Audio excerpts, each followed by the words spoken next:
please welcome her to the stage, Jo Holcombe.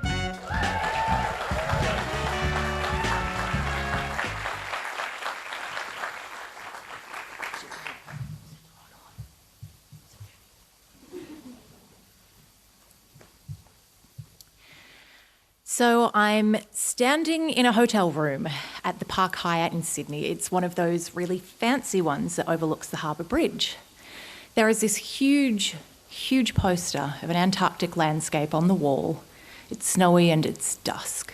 And there's this tiny little blue-eyed penguin and it's popping its head out of a snowdrift. There's no bed in the room, but there are 3 chairs. 2 of them are occupied by men in their 50s. One is wearing a crisp black suit jacket and the other a black polo. As I sit down opposite them, they say, "Hello, it's director George Miller and Robin Williams."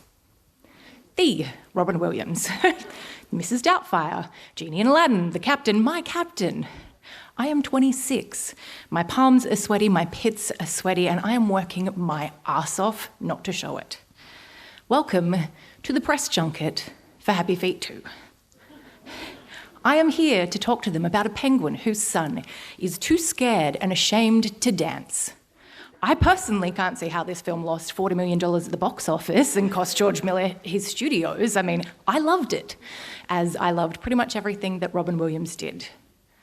I had grown up watching his movies, and here he was, sitting right in front of me. I needed to get gold. I needed to get a news story that no one else was going to get. I needed to get headlines, and I needed to go viral.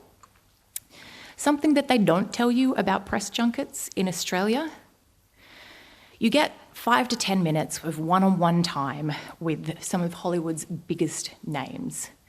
And it's like, you can't fuck it up. This was Robin Williams, my hero. I couldn't stuff this up.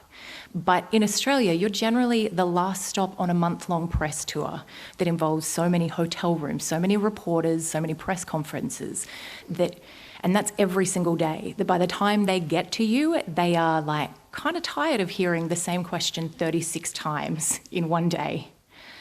So anyway, I sit down opposite them, I say hello back, and I get the signal from the camera operator.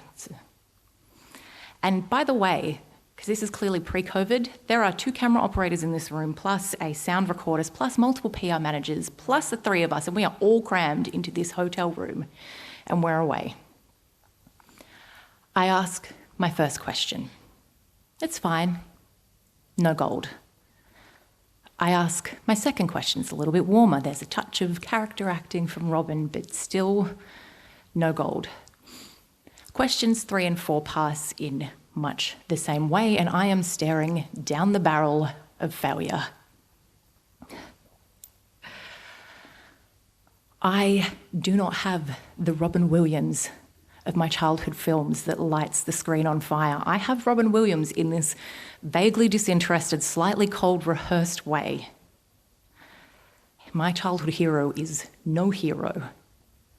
Is he just a middle-aged man who is over the hump of his best acting years? Am I just not good enough? Am I too young, too naive, not smart enough, the odd one out? I look down at my notes and I accept that this is a shit show. I have failed to capture his imagination and he mine. There's nothing left for it. I ask my last question. Here goes nothing. George, you've given us Mad Max. You've given us Babe. Happy Feet. Robin, you've given us Mrs. Doubtfire. You've given us Jack. You've given us Good Will Hunting.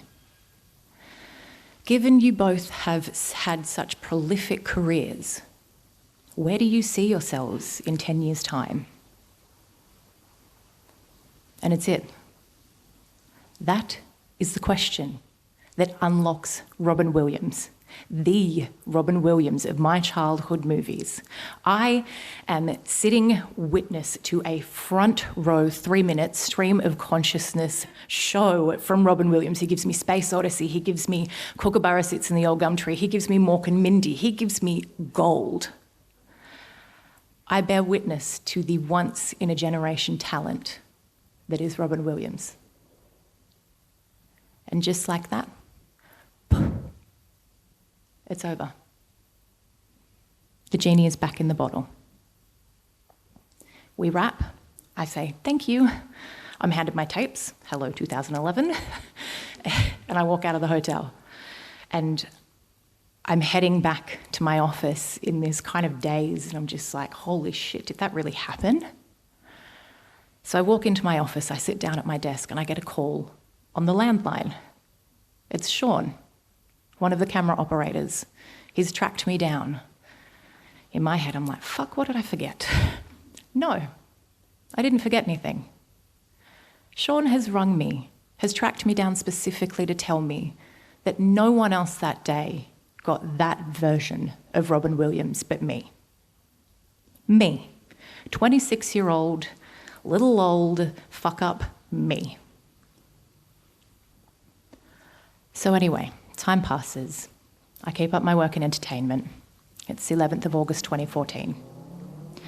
I am standing in my tiny little kitchen in King's Cross. The sun is streaming in through the window and I'm enjoying it on my day off when I get the news. Robin Williams is dead. Suicide. I'm immediately taken back to that hotel room with the huge poster of this Antarctic landscape and this tiny little blue-eyed penguin popping its head out of a snowdrift and my captain sitting opposite me. I'm also taken back to the question that I asked him. Where do you see yourself in 10 years' time, and what that must have meant to him in that moment when he was already probably struggling with Lewy body dementia. And I'm just so taken aback by the man who had so much to give and how someone could bring so much joy and be so beloved, and he was no longer here. So I head to my computer and I have this email pop up into my inbox, and it's from Sean. And it says, "Hey, remember that day?" And I reply, "Yep. Thank you."